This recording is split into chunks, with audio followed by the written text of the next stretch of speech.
7 ઇન્ડિયામાં આપ સૌનું હાર્દિક સ્વાગત છે। આવો જોઈએ આજના સમાચાર। પંચમહાલ જિલ્લા હાલોલ તાલુકાના બિલિયાપુરા ગામની સીમમાંથી રાષ્ટ્રીય પક્ષીનું રેસ્ક્યુ કરાયું।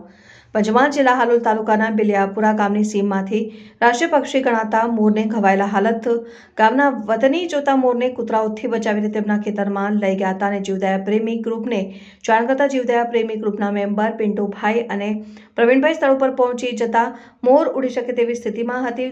તે આરએફઓ સતીશભાઈ બારિયા સાહેબે જાણ કરી તેમની જાણકારી મુજબ હોસ્પિટલમાં સારવાર કરી ફોરેસ્ટ રેસ્ક્યુ સેન્ટર આગળ સારવાર માટે મોકલી આપવામાં આવ્યું છે। Bureau chief Panchmahal news 7 India.